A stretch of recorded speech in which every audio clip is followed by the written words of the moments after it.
Pilots. Glad to be here with you guys. Everybody's doing all right tonight. And hopefully wherever you are, things are going okay for you. If you're simming, hopefully everything's going good there and you're keeping the blue sky up as always. Because if not, then, well, that could be bad. So we've been talking a little bit about everything, and that's kind of what the live stream's about. We just, we'll bring out tips and tricks and stuff like that. Just, just different topics across the board that has anything to do with, simming. One of the things I've not talked about yet, but we've got someone on here that eventually they will be working on this. FS Airlines row 1 column 2. Lockheed Martin registered pre-par 3D registered P40. Lockheed Martin registered pre-par. Some of the other planes that we're going to be looking at in the future that will go, that's payware. And I think the one, I don't know, when this is going to happen, but I know we've talked about the Airbus many a times. And I can't remember if that had came out to be where, eventually, we will be able to fly the, because I remember before, Andy, you was having, by the way, let's do this first, you guys. Let me announce who we got with us tonight. That way, everybody knows who is here. And then I'll open up chat while we're talking here. But we've got Andy with us again, also the programmer and developer of TFM, also known as Talking Flight Monitor. Andy, welcome Normal cursor back to the live stream. Glad to have you. And then we've got Josh, thanks, as always, with us, flying over there on 2020, doing his flight. A big supporter of 2020. And he is here with us again tonight on the live stream. Josh, welcome to the show. Good to have you, my friend. All right, so let's go back to what I was talking about. Where'd he go? The A320, I think he might have had to grab something, or I'm not sure, but he'll be back, guys. So we were talking about the A320, or at least the Airbus. Let's say Airbus, because I might be wrong on the version. Andy, what does the future look like? And I know it's later down the road, so I don't mean, next month will we have it. We don't know that. But what does the future look like for the Airbus? And then we'll go on to some other planes that I know we've talked about.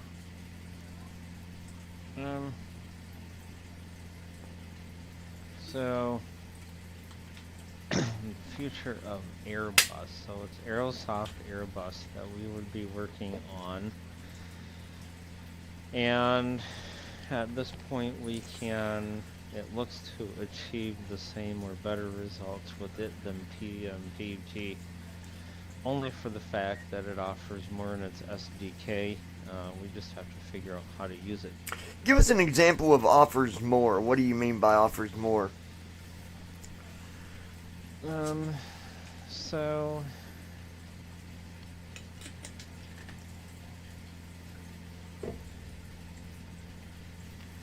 So for an example, Lockheed Martin registered I have ATC in my ear.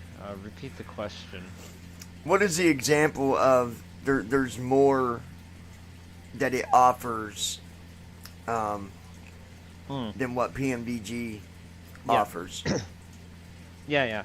So I got it.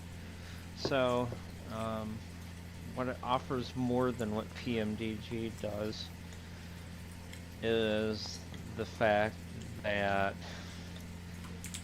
it gives you TFM can give you Restream the starting point and the ending point cursor for each flight cycle. Normal cursor. Each flight stage. cursor. For an example, normal cursor. Restream chat header click.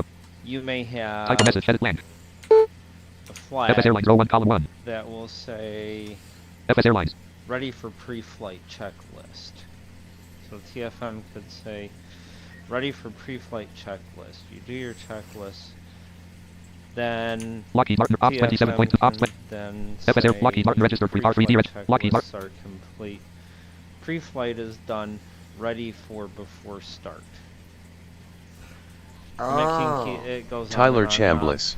all the way up. Tell to, Andy to earn himself it up. even gets to the point. Okay, so the Airbus is different than PMBG or Boeing in general.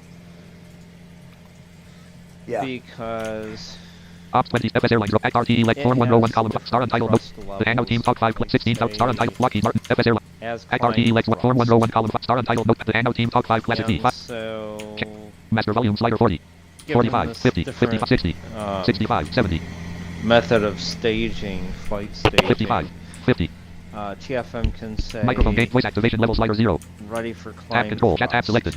Dialog channel messages edit read only multi-line select type of message to the channel is blank. Channels And list then it preview will the handout say 4 expanded climb level 1 level thrust 2 Andy desktop. Stage is complete. Ready for Users menu user input messages Op CTRL plus and then you allow do desktop your X cruise Op prep CTR and all that volume stuff. CTRL plus UV volume for Andy and desktop it dialog just keeps voice volume going settings until grouping the volume end slider of the 50 flight. 51 That's 67 one thing more that 68 it offers, 69 70. which I think is The handout good team talk 5 classic because for people who are not used to how Airbuses work and they're very particular and very cranky when it comes to what you do and how you do it. Yeah, and I know probably. Boeing is a little, yeah. Well, I was gonna say, I know that from a coder's stance, looking at, the Airbus, is there just a lot more in general? Because we know from a pilot's view that, that the Airbus, it's got a lot more computer systems in it and does a lot more with the computers and whatnot. But from the coder's view, is it like double what you would see with like 737 as far as the work that's going to be needed to be done to deliver the Airbus to the community? Is it a lot more, or is it equal, or is it what does that look like?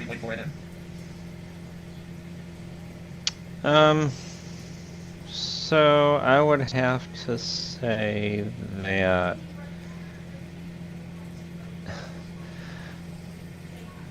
it's hard to say compare against the PMDG stuff whether it's more or less, because some of it may be a little more difficult.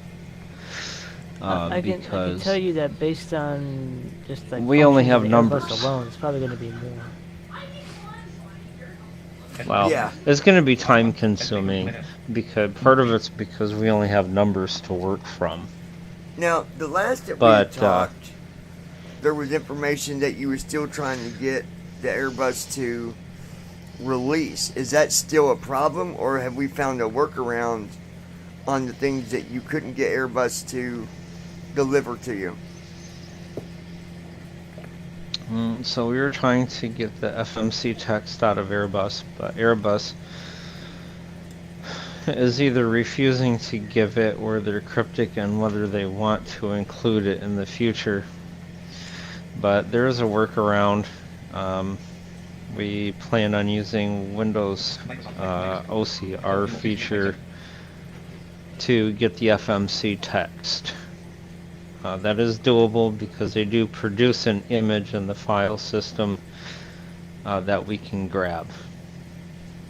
And so that would That was really the only. Well, that was really the only missing piece. okay. And Because with without doing that, you're not going to do anything. right. And being you can do it that way, that's going to pretty much be able to relay the information, basically. Mm-hmm. Okay. Yep. Now this is a really ballpark question, and I don't expect you to have an answer necessarily. Is there a rough idea on time frame? Well, let's just say this: is there a time frame on when any of the new projects will even begin?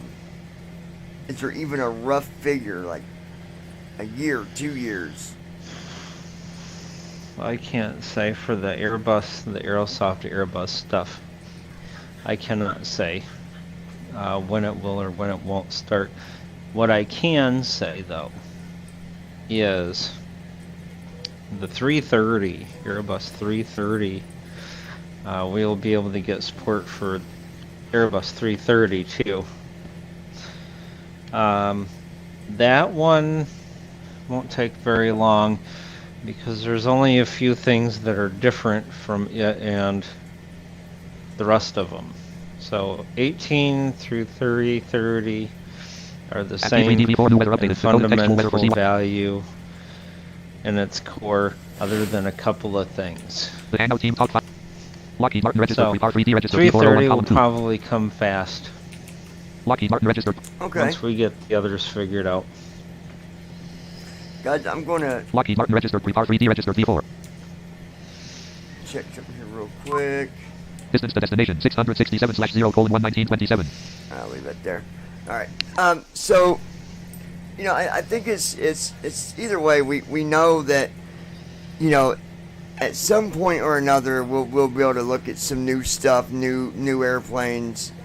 I think it'd be cool to be able to, you know, I mean, we have never really had any experience whatsoever flying an Airbus. I mean, we've flown them freeware with PMD or with FS Tramp, but you know, if Andy, like Andy said, like for the 330, if that was to get added in where we could actually, I don't know,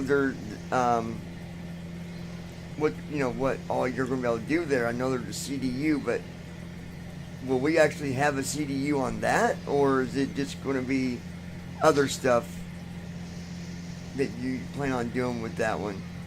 Like, what's the thoughts? Is it going to be like No, there's CDU capability, or? well, no. Yeah, no, there's going to be an FMC in that too, because it does the same thing the 318 through 21 does. Whenever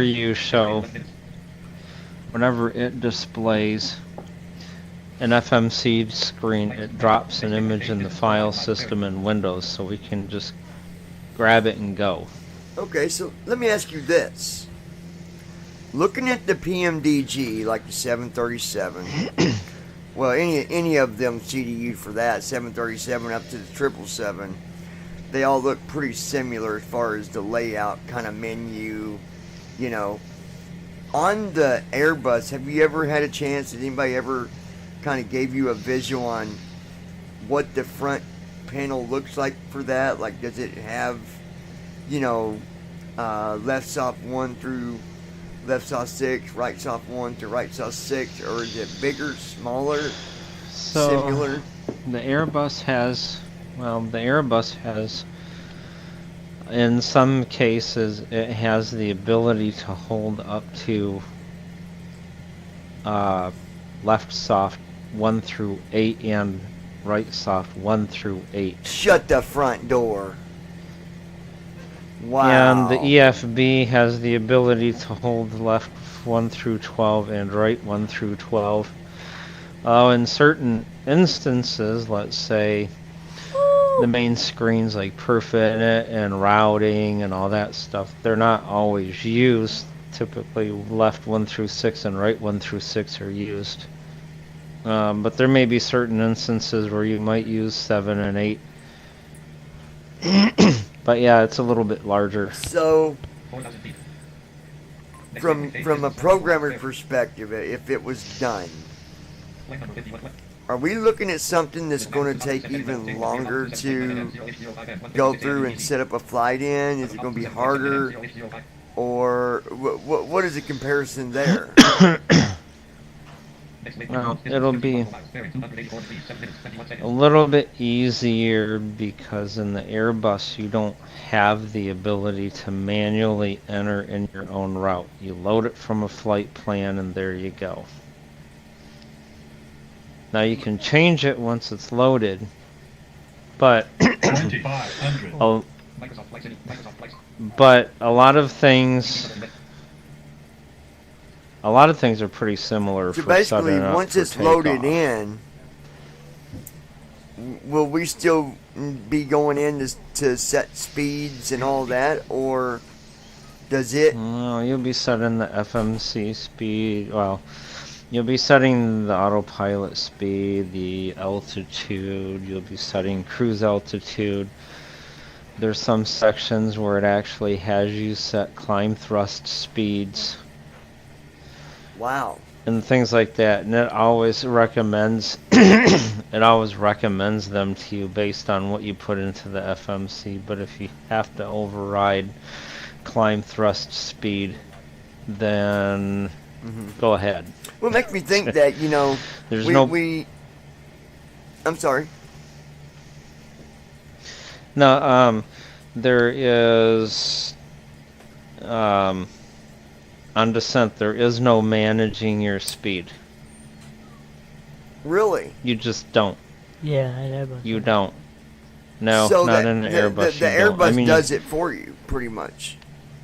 The Airbus basically says, okay, this waypoint is supposed to be at 280 knots at 17,000 feet. Well, you're at Mach 0.79 at 32,000 feet.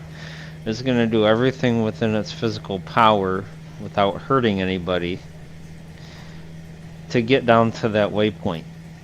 That's amazing. Because the idea is that, you know, the Airbus is, you know, it's more AI based, I guess. Would that be the right term to use? It's more.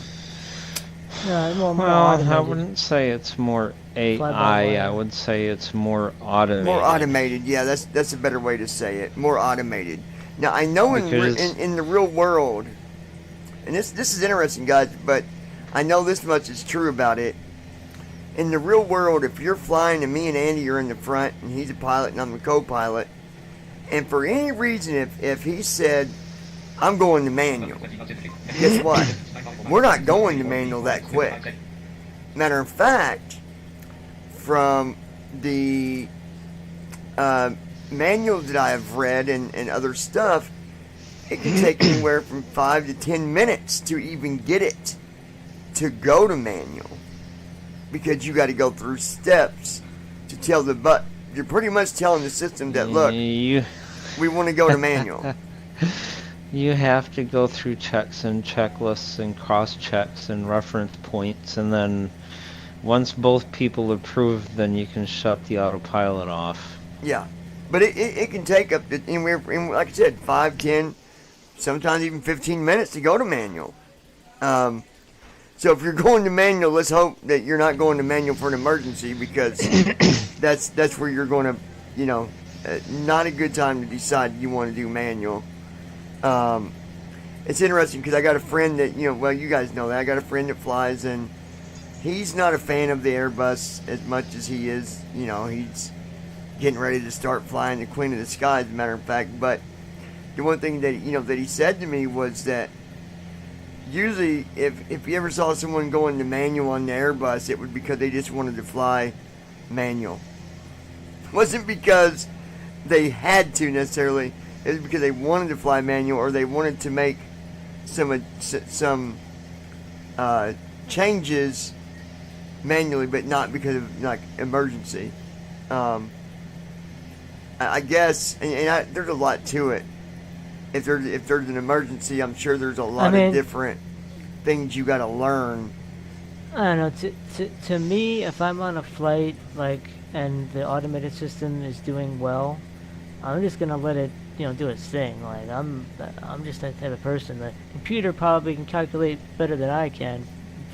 Well, we know it can. Yeah, we know that the computer can definitely do better than what we can, as far as calculations. And the rule of thumb.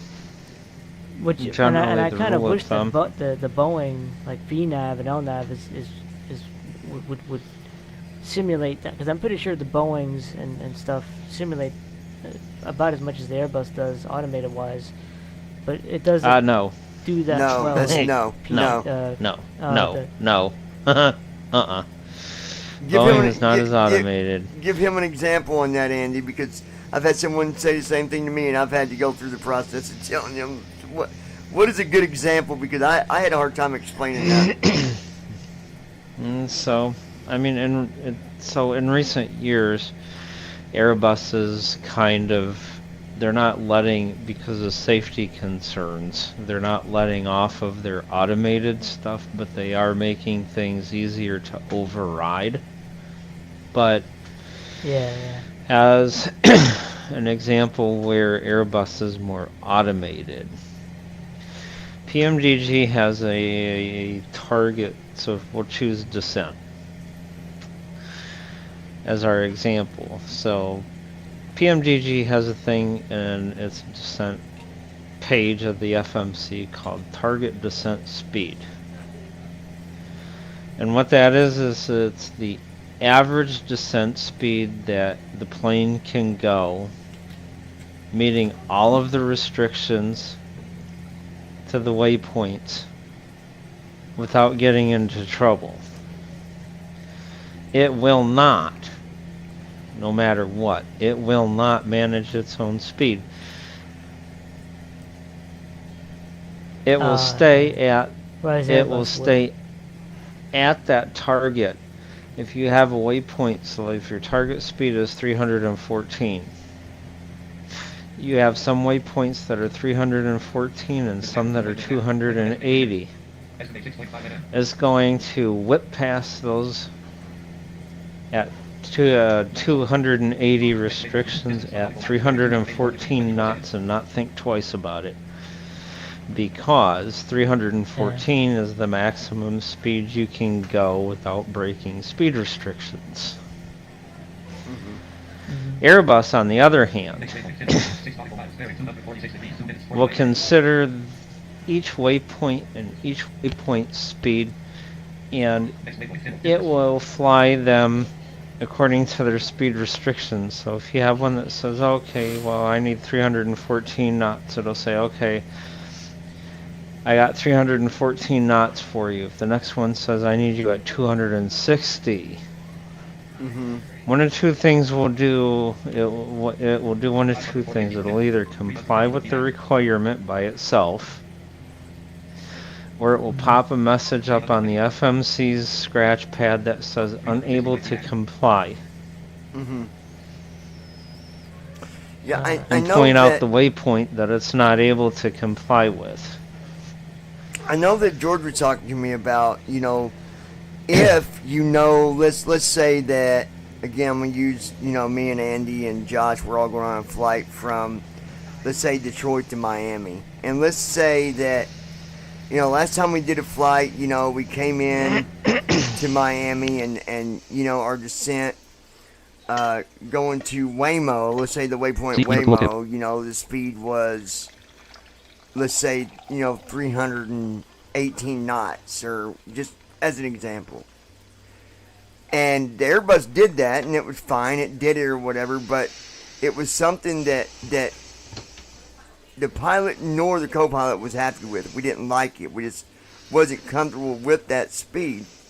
The only way you really, the best way to change it is know this stuff before you load the flight plan, because when you go in and you're building your flight plan, there's where you can put in, you know, I want to do this speed at this waypoint, this speed at this waypoint, or this speed by this. Yep. So if you put all that in there and then load it in, now it's going to do exactly what you want it to do.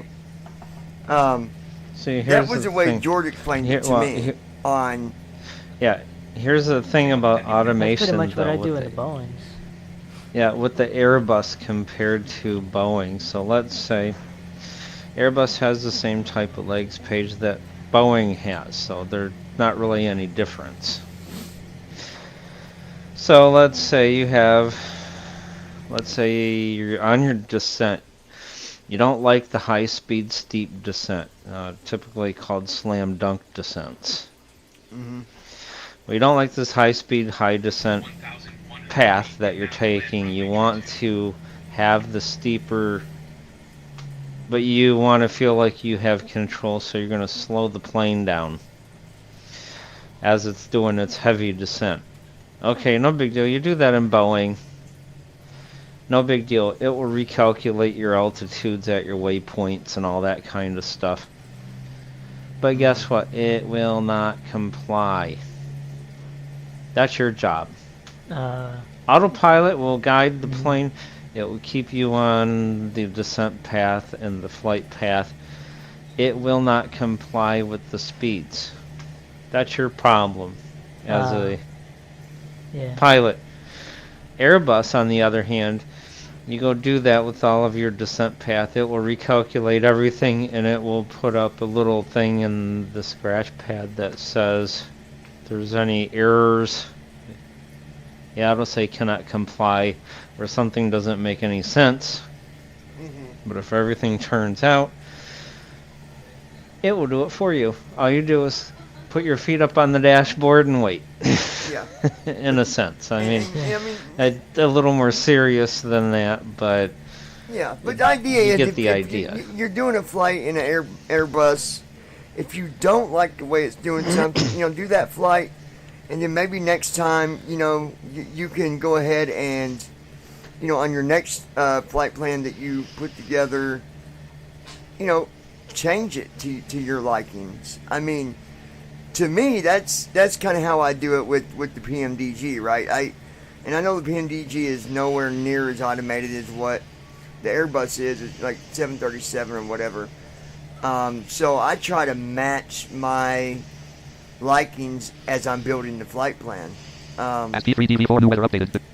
Like George said, that's the best way on any flight. That's the best way to do it. That way, you've got to just, you've got a pretty simple, smooth flight, given nothing goes wrong or, weather stays good and all that. But there's always them times when things can change. I think even though the Airbus is more automated, I think that flying an Airbus, you have to be more aware, more, just really awake. You have to be. Yep, you have to be, because in order to give the computer time to figure things out, you have to be, you have to tell it in advance. Yeah. You can't just say, oh my good grief, I'm like 3 miles out from the localizer, I need to slow down. I need to tell this thing to slow the heck down, like in PMDG, if we oh great, the speed got away. Yeah. We're 5 miles from the glide slope and we're at 220 and we're supposed to be at 170. You could just slam that speed brake out, put in 170 in the autopilot. You should be slow enough at least to get something useful. Airbus, and no. You gotta tell that sucker 20-30 miles out what you need it to do. Right. Right. Yeah. And or at least you should. I've seen videos with an Airbus once, and this was I think it was in '92 that an Airbus. Luckily nobody died, but it was still there was injuries. But the problem is it was a newer pilot. The co-pilot wasn't new, but he was still newer as well, and they were under they were on finals, and something had went wrong. They needed, the pilot wanted to go to manual to try to correct the problem. And so they were all worried about getting to go manual instead of, following the steps that they were, that they've been taught. If this happens, do this. Don't just assume, oh, we're having an emergency. It's got to go to manual. It's got to. Because it's not going to go any faster than if you do it when you're having an emergency, or if you do it whenever you're just doing it to just, see how, whatever, practicing or whatever. You still got to go through all that stuff. There is no, oh, come on, Airbus, this time I need you to give me manual right now. It just doesn't work that way. George, if you're watching this, I know you're probably cussing Airbus right now, saying that's why I don't fly them. My friend, you guys. Well, he likes to be in full control of things, and in the Airbus, you are not. You are not. Well, here's a prime example. This is an older version of the Airbus software, but it all the more proves the point. So I watched this show. It's called Air Disasters. Is it through AI? And one of the shows, AE or whatever it's called. A&E, no, it's the Oh, okay. Smithsonian Channel. Oh, yeah. Okay. But so there was this pilot and this co-pilot flying an A320, and they were coming up on their final approach. Well, the captain usually, what they usually do is they'll fly more experienced captains with less experienced first officers. And when they do their flights and the legs of their flights, because usually they're paired for 4 days to a week at a time. So a lot of times captain will build some time in during flights to give first officer some experience with flight, like in the captain's seat.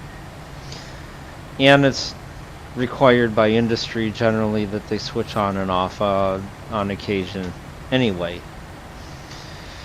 Well, they were on final approach, calling up for final, I should say, and captain was going to, mind you, they had a loaded basket of passengers too.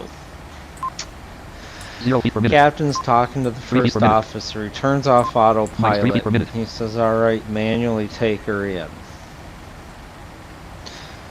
He says, "Now slowly reduce the throttle."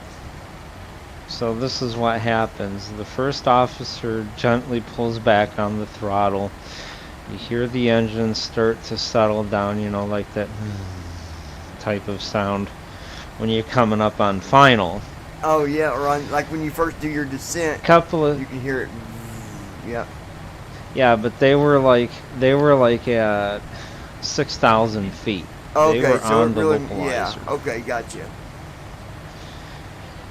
So generally, once you're on the localizer, you're just going to hear for the most part. But in either case, he gently pulls back on the throttle stick, like he was supposed to. Had N1 exactly the way he needed it. A couple of seconds later, the plane spins up, and it spins up hard. Now explain to them what you you're mean talking by about. He had N1 the way he needed it, in case we got people who don't know what you mean by. Yeah, no, okay, so N1 is basically a thrust level. It's expressed as pounds per square inch, or a percentage of full thrust. Generally on final, you want your N1, or your engine power, to be around 4%. And so that's basically what N1 is. He's basically monitoring his thrust levels. Is it N1? I was thinking that was a setting too that you can turn off and on. Was N1? Maybe not. I might be thinking of a hotkey. No. Or something in P3D. Okay, go ahead. It was a hotkey. It was a hotkey in TFM where you could check your. You could check your N1. Well, you can check your N1. I see what you're saying. Right okay, now. yeah, okay. Okay, go ahead.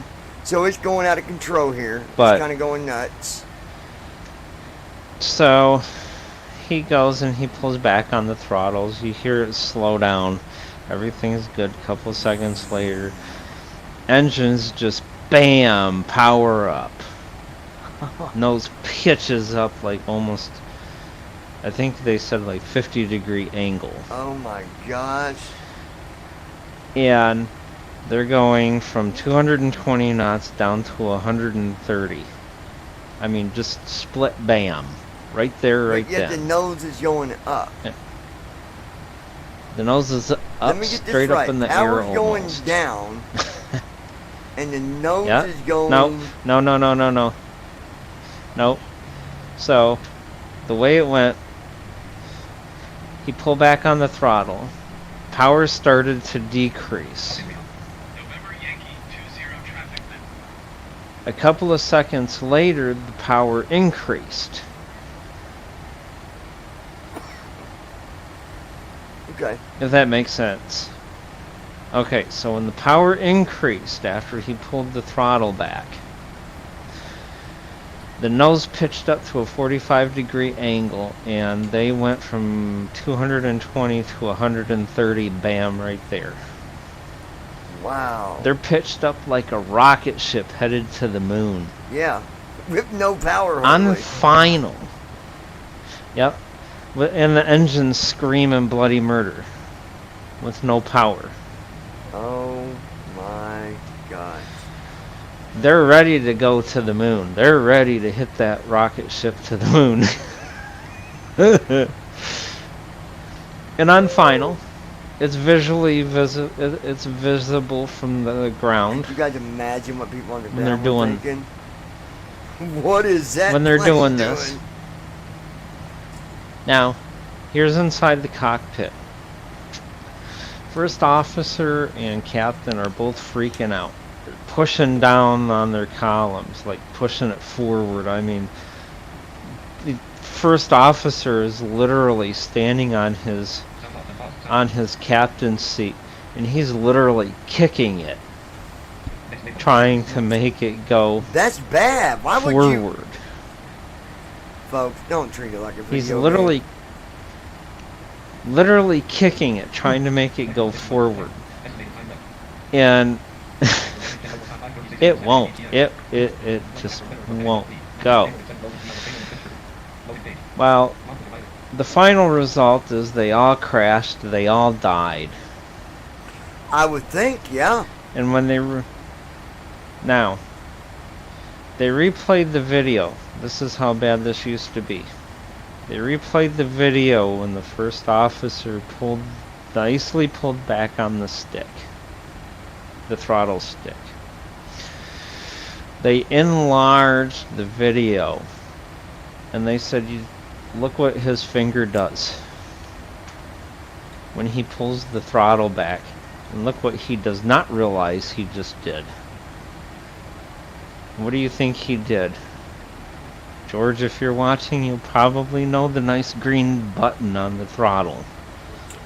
It's on the front. It's on the front. Yep. It's on the front where your index finger would be. It's a nice little green switch. And it starts with the letter T. No. In fact, the label on it says T/O. Toga. Oh, He shit. accidentally flipped the toga switch and didn't know it. And they're fighting it. He And could hit that nobody one more knows. time and it Nobody would have knows. done a go around. Well, he didn't know though. No, it wouldn't. He didn't know that it was turned on. They actually tried because first officer said go around, go around, go around. So he hit the toga switch again and it did not respond. Well, no, the nose is up too high. Nothing is wrong with the plane. The plane is in perfect working order when they investigated it. You know why they crashed and burned and died? Because they hit the toga switch? You know why they couldn't recover? Yeah, why would it not The move? little dinky Go ahead. This is why.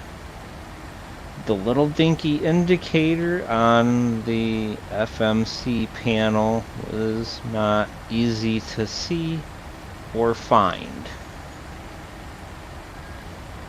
And they even said here, even if they did realize that they engaged toga, they could not just flip the switch, or they could not just push their steering columns forward and disengage autopilot, because that will kill toga as well. They had to go into their touchscreen FMC, go into a page, go into another page, go into a series of menus, go into modes, go into takeoff, and then find the option on the left side that says takeoff/go around and uncheck the box. Then they can press the button that says, I don't want this anymore. And it takes me right back to what we were talking about, Andy, is that... And that's how difficult in the Airbus, that's why it's really, really, really important, that when you become a pilot, and I'm talking a real pilot, I've learned a little bit from, my friend, I try to learn what I can, but, like he said, when you become a pilot for a 737, there are things that you need to be, you need to be at the top of your game on all of it, but there are things that's going to make it different, and that's going to make it a different qualification compared to if you become a pilot on an Airbus. Different qualifications, different things you got to learn, and you need to learn all of that back to front to back, and do it over and over until, try to cover. Georgia told me, he said, as a pilot, he learned that never think that nothing can happen. Always assume the worst can happen. And then you get in a simulator and you simulate the worst things happening, and you learn how to get out of that. With the Airbus, there are steps that's got to be followed, and none of it's just instant. None of it's instant. Like you said, 300 people died on said, final approach. They would have had to go into the panel and change the settings. Yep, because first officer truly did not realize he flipped the toga switch, and even if they did realize it right afterwards, they wouldn't have had enough time to turn it off before final. Well, here's a question for the listener. I know we got a couple that were chatting. Tyler's one of them. Let's see if they can answer this. What are the 3 things as a pilot that they teach you right off the bat? There's 3 things that you do when there's an emergency. You guys know what I'm talking about, right?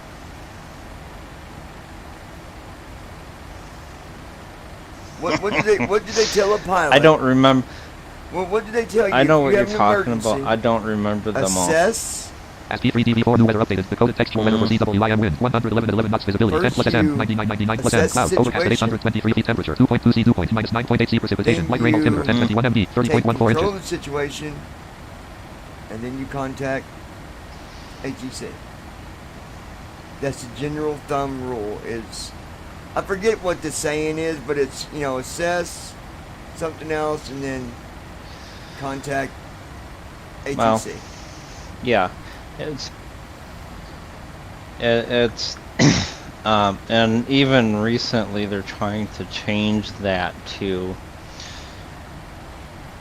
do, fix, and tell. Yeah, same idea. Assess it, the Learjet, fix it, and then contact ATC.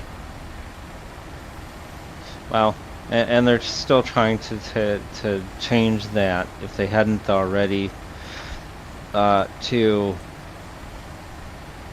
take control, assess the problem, and then let someone know. Well, that'd be kind of here's backwards. Why. You can't take control until you know what the problem is. Yeah, no, you can. Yeah, you can, because here's why. Learjet, business Learjet, the 90s, takes off. Famous golfer, I don't remember what his name was, climbs up to 32,000 feet, levels off. ATC's trying to get a hold of him. No answer whatsoever. Misses their checkpoint. Now you have a rogue jet. Nobody's flying it that they're aware of. They send 2 F-16 fighter jets up there to monitor it and check it out to see what's going on. Nothing's damaged. Everything's okay. Can't tell if anything's going on in the cockpit. One pilot said that he saw frost on the inside of the windshield. So everyone is dead. Everyone is dead. Come down to the investigation. They found out that there was a decompression of the cabin and the cockpit. Whatever reason, they couldn't track down the reason why, but in either case, they were trying to figure out why these people did not know any different. Why did they not know any better? Well, this is why. This is why you do not assess first. They tried to assess, and in the middle of assessing things in the cockpit voice recorder, they were assessing the problem and died in the middle of assessing the problem, because that's what Learjet's checklist told them to do. Assess the problem by following the following 14 steps. Once you've assessed the following 14 steps and successfully diagnosed the decompression problem, put on your oxygen mask. Then get a hold of someone and tell them what your problem is. They had to, FAA made them rewrite that to say, put on your oxygen mask first. Once you have successfully put your oxygen masks on and have control of yourself, then go through the diagnostics and fix the problem. Then tell somebody when you land. Or if you can't land, get a hold of ATC. We have a decompression problem. Everyone is safe, but we're going to need to land early. Yeah. That's what you do. And you know, there's so many, like I've watched so many videos where, you know, there's these split-second decisions that you've got to make, and your best pilots in the world can mess up because no one is ever perfect whenever they start to panic. If you panic, game over. If you panic, there goes 40%, and this is not just a number neither. By panicking, you decreased the percentage of you being able to even assess, to even think properly, because you're panicking. You got to keep your mind clear as possible at all times. But anywho, these are 10:24 p.m. very good conversation. I'm glad we got to talk about the Airbus. Hopefully in the future we will be able to fly the Airbus. Now you can still fly it with FS Tramp. I would like to recommend to you to check out the A332. Is that right, Andy? The 332. Is that the one we were talking about earlier? You said that's really nice. The A332 by, I wrote it down. The Hango Team Talk 5 Classic V 5 Ops 27.2 MS Airline Row 1 Column 4. 339 by XRT Lex 1/5 PM DD 41 Row 2 Column 1. Star Untitled Notepad Row 2 Column 2. Oh, that's a 2020. As long as you can... Land. The 339 made by Headwind. Yeah, as long as you can figure out how to get past the... So, I don't know why this is, but when you get into it, so you set up your site, you go into World Map, set up your flight plan, everything's good, you park it at a gate. Yeah, so you choose a heavy gate, no big deal. You park it at the gate, FS 2020 brings you into a presentation that shows you how to use the 339 with an Xbox controller. It actually has a diagram of an Xbox controller with arrows pointing to buttons and levers and all this other stuff with words. What is it that shows you that? That say this is headwind when you first launch your airplane. Oh. For the very first time ever. It brings up this thing in the cockpit view that tells you how to use an Xbox controller with the 339. Problem is I don't know of a way to dismiss this window in order to actually get AI to start flying it. So well, I'll tell you what. That's out of the question. That's out of the question until we can figure out how to get it to work. Do you have this downloaded to where maybe you can throw it to me in our box or something where I can... I have to download it from the store? Or? Yeah, no, it's freeware. It's on Flyaway. Okay. I will also see if I can... It's on Flyaway. I can put it in... Oh, I can put it in... Depends on how big the Bvi Pilots Dropbox is. We got 2 terabytes. Thing's a little over a gig. We have 2 terabytes, so... Oh, okay, I'll put it in. If it'll let you put it in there... I'll put it in there. I'll share a link with everybody, and you guys can try it out too. So if anybody can figure out how to get past that window for us, hey, let us know. I figured out... I used it once before, but I parked it on the runway and it was turned on. I'm going to guess it's a visual thing that just got like an X there, and it's just we're not seeing it. Yeah, I had Ira look, and the guy said, well, I don't see any visual way to dismiss this window. And the problem is until you dismiss this window somehow, the Fly Now button, or the Ready to Fly button is not available. Yep, until you can, like, kill this window somehow. Yeah, yeah. Guys, I'm going to say something about the 2020 sim. And seriously, I'm going to do a video just so people see the title, because, listen, a lot of people want to fly the 2020, and people sit back and they think they don't like it and they think it's garbage and all this. That's not the problem. The problem is people are frustrated because they're not paying attention to accessibility. They're not. You guys, they are not. If they was, we would not even be having this problem. Let me just do this. If they was, the little if they was list, number 1, accessibility wouldn't be as big of an issue as what it is now from the get-go. If they was, they would have already had the menu fixed on startup. If they was, they would have gave the accessibility beta team a chance to do beta like they said they were going to do. If they was. We can do this all day, folks. And we can argue about who don't like it and who likes it. That doesn't solve the problem. So why don't we work together here?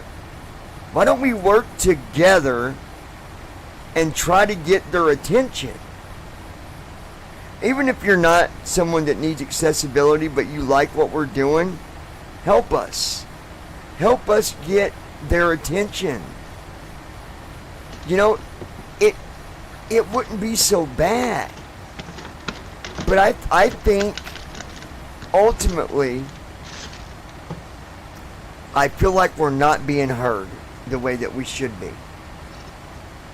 Now I know I've got the same contact that Josh has. I can have a conversation with this person just the same way that Josh does. And I've had conversations, but guess what? Guess what's still going? Guess what's still happening? Things are not changing the way that we're being told. Okay? It shouldn't have been all the way up to update 9 that they fixed AI conditions. It shouldn't have been that when they broke something that it's not even been fixed yet and they're going to do it at 10. It shouldn't be these things. AI isn't fully fixed yet. They changed some things, but it's not. Well, 100%. but the point is that the point is it shouldn't be the way that it's done. Look, they had the menu fixed before, the cursor thing. That was working. They broke it. But then they put it at the back burner. Well, we'll fix it later. No. Yeah. Give a little bit more, what is the word? I don't want to say, I'm not saying you guys that you guys are being completely disrespectful at Microsoft with this, or the Sobo team or whatever. I'm not saying you don't like give a care in the world about people that need accessibility, but there's just no priority set for accessibility. If we had more people reaching out to these people, even if it's just a short email, not a rude email, but a short email saying, hey, you know, this is who I am, and this is what this is what I'm seeing with accessibility, you know, or, you know, here's my idea. Like, they need to hear more from more people about accessibility. Okay, let me make another point to you.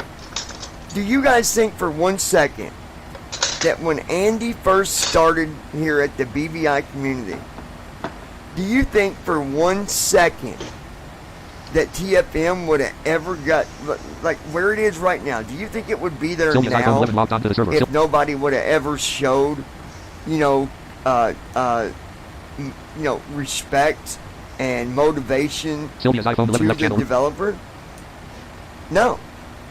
Andy would have never built TFM if people hadn't contacted him after the initial beginning that he started doing stuff. But he started doing stuff, and then we started communicating, and communication is ultimately the key to being successful. And that's a proven thing. It's not just Microsoft 2020. It's not just TFM. It's not just Semi. It's across the board, no matter what you're involved in. If you don't have good communication, it's not going to go so well. So guys, help us communicate with 2020 a little better. You know, I really wish they would just, one, give us an accessibility beta team of about 5 or 6, 7, 8 people. Let us do some beta, and let us show you. Let us show you what is wrong. Let us help you fix it. Wow, boy, how that would make such a difference. But anyway, if you guys could do that and just show support, we all here at BVI would appreciate it. Be sure to give us a thumbs up. Also, if you got ideas for the show, we would love to hear your thoughts and ideas. At some point, I have an idea. Okay, hold on 1 second. That we could do. At some point, there will be another TFM podcast. Somebody asked me about it. That's why I'm bringing it up now. The TFM podcast will not take place on the BVI channel alone.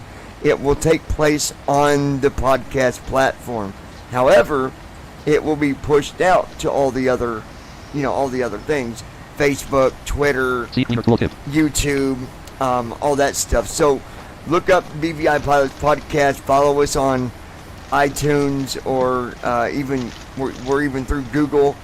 At some point we will be doing another TFM podcast. The reason we haven't, and I want to answer this because I know that you were curious. The reason we've not done another TFM podcast, there's nothing new right now, really, not a lot new. And I think, Andy would agree with that. There's, little bitty things, but that's not enough to do a 30 or 40 minute podcast. That's not. No. And we so, don't talk about there's hardly anything. opinionated. The only thing that's new recently is the settings being fixed. Well, and secondly.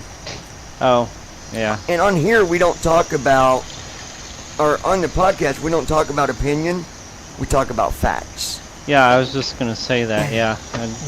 This opinion stuff doesn't go there. Right. And so that way, we're sticking to what the podcast is really about. It's about being 100% on, giving facts on different things.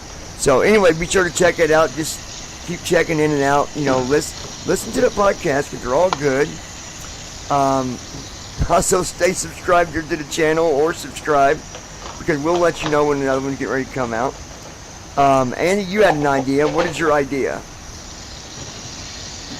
My idea was what we were going to originally do, and that was a trip back in history. A trip?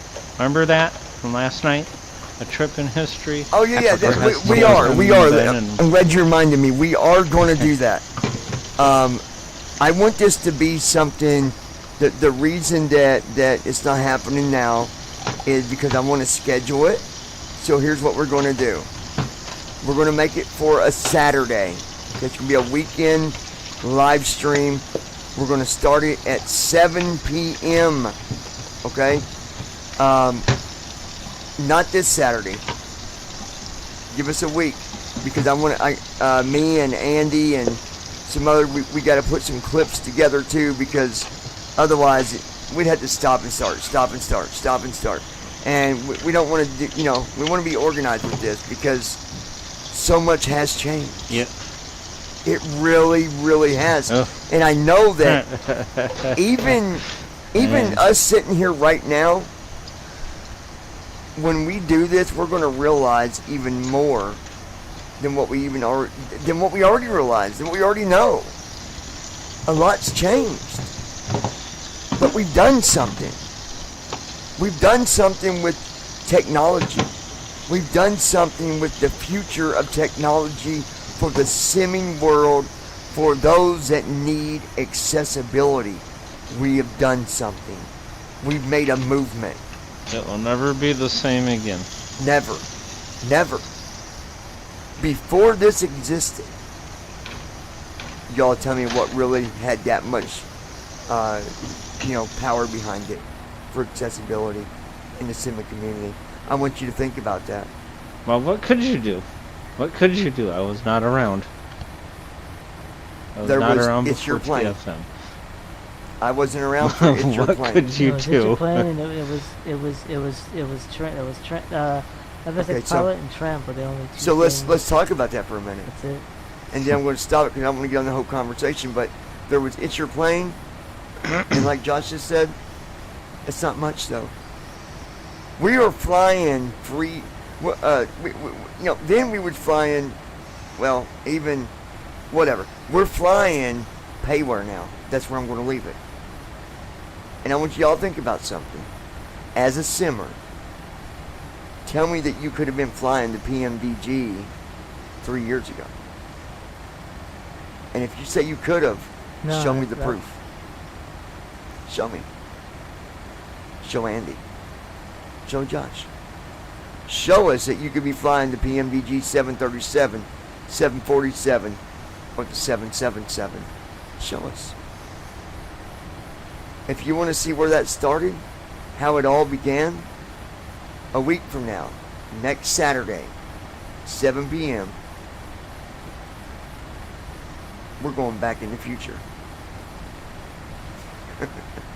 Technically, it's the past. But that's when the future started. So we call it Back to the Future. So, a week from now, join us in the live stream of Back to the Future Simming Podcast right here on BVI. It's going to be great. It's going to be good. Keep in mind, TFM's is coming up on 2 years. That's right. Maybe, just maybe. What is the date for TFM? TFM's birthday, it's August 1st.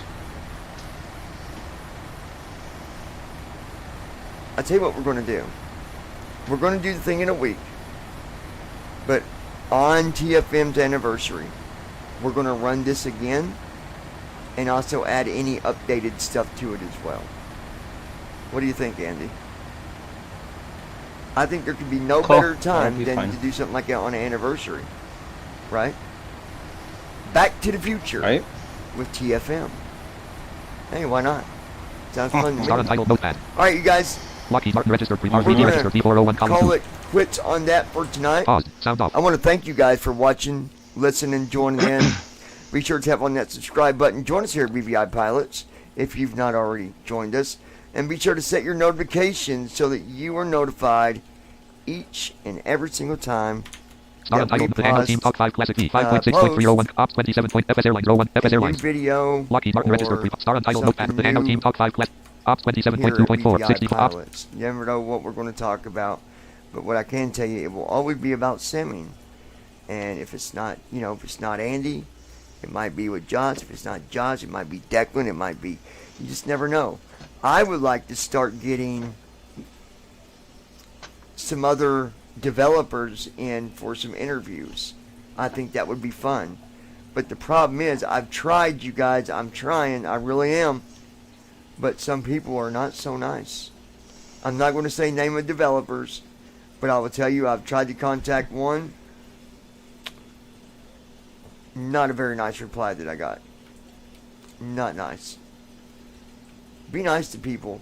If you're a developer, don't get so angry because someone asks you about accessibility.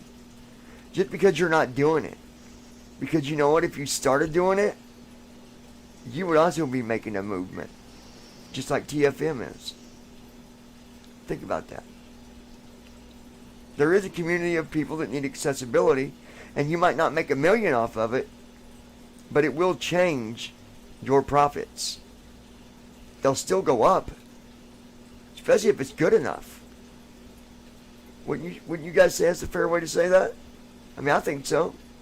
Yeah. So, don't get so angry about it. And no, I'm not talking about FS Tramp. This guy is rude. You're rude, man. You're rude. You might not know what I'm saying because obviously you don't speak much English. But, my gosh, I don't understand why there's so much anger just because you ask somebody, hey, hey, I'm John from the BVI community and wanted to see if you want to talk about accessibility and what the chances are that you might add some accessibility, blah, blah, blah. Yeah, that should be just a general question, a harmless question, not a question to start a war. My gosh. Anyways, I'm out of here for now. I'm not going to say names. Start virtual camera. Start recording. Checkbox not checked. But don't be that way. Start recording. Checkbox not checked. All right. So, till next time, Andy, Josh, y'all got anything? Anything you want to say to these fine people? Oh. Oh, Not that I can think of. Andy, just so we got it on the record, do we know of any updates? Is there any updates coming up? Anything new with TFM? I mean, might as well just throw it out there if there is. That way, people go, "Oh, I ain't heard nothing." Well, Yeah. So there is an update, and this is not pushed to the website yet. It will not be for a while because I need to do some other things to make it worth a build. But settings, they're fixed. So the and whole he's giving talk us the about Airbus. the INI file. No, just kidding. No. Get people excited for nothing. No. Andy's inbox to go nuts. You're doing that, really? No, just kidding. Okay, go ahead. Settings are fixed. Yeah. So, settings are fixed. The problem with the FMC soft key setting and the PMDG pages settings is now fixed.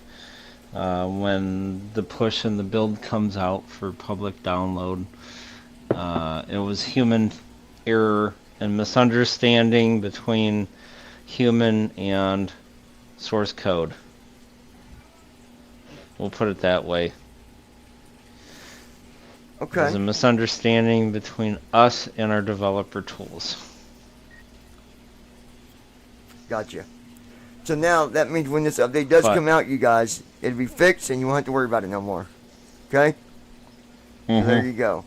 Oh, that reminds me. Someone was asking.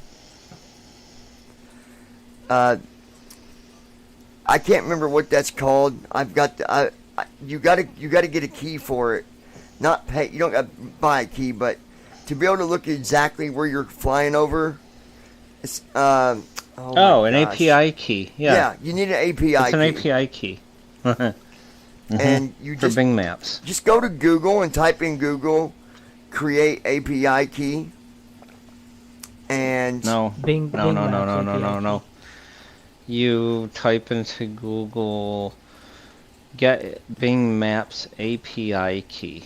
Well, yeah, that'd be yeah. Yeah. And then If you do create API key, you're gonna that's a lot. Well, of no, API. I meant Google. I meant to say Google, an API. Anyway, like you just said, Yeah. do that, and your first Bing result, Maps click API on it. Yep. key. Yep, it's a Bing Maps thing. So just look it up in Google, and it first result will take you to where you can create your account for it, and it's not hard to make a key. I think someone's asked me before to do a tutorial for that, but I don't think there needs to be a tutorial. It's really not that hard. You just click on new. I believe it's new, and then it will generate. Just follow the steps. It's Well, pretty you simple. go to, you basically you have to sign in with your Microsoft account if you have one. If not, then you have to create one first. Once you get into the Bing Maps segment of things, you click on your name, go to create key, and it will have you fill out a form with your name, the name of the application that you are using this for. Now, to be exact here, the name it asks you for, the URL of the application it asks you for is not important to whether or not you have an API key or whether it works for TFM. Yeah, I didn't even have to put a name specifically. No. Basically what it wants the name and the URL for is your personal reference. So if you have more than one key to Bing Maps, you can tell what it's related to. Yeah. And then once you get that key, it'll give you two of them. You just take one and you just put it inside of the general settings of TFM, and it will activate. Now, guys, I'm going to warn you. In there will be a thing where you can do a paid thing. Don't pay for anything. Just do the free create. No. Because I know someone that almost did that, and no, don't do that. You don't got to do that. Actually, it's kind of weird, because when I was looking up this stuff to figure out how we could give the city you're flying over Bing Maps was the best choice, but it gave a free option and a paid option, and I don't understand this, because the paid option gives you less than the free. Yeah. You don't even get as much. Yeah. You don't get as much So at like all. the paid version, it's like if you pay for a key for TFM, it would still work, but you would only get 125,000 requests a year. Where if you have the free version, you can put it into TFM and you have a maximum of 50,000 hits a day. But there's no, like, if you hit that many in one day, that's something's, well, I could see. Something's wrong if you hit that many in one day. I think, though, maybe it's for developers, if they've got something that they're using, like, they're using that key for some kind of server-related type of thing, maybe. Yeah, I don't know. But yeah, it is, but still. Anywho, guys, that's how you do it. Just get the free version. Again, thank you guys for watching the live stream. This is all about you. It's all about you guys watching and interacting with us. And sometimes we have a really, hot live night. A lot of questions. Sometimes we don't. But either way, people can come back to these. They can watch them and maybe learn something new, or come to me or Andy or someone and say, hey, you guys said this, but did you know you could do this? So it's a way to help each other out too. So again, tap on that subscribe button if you've yet joined us here at Bvi Pilots.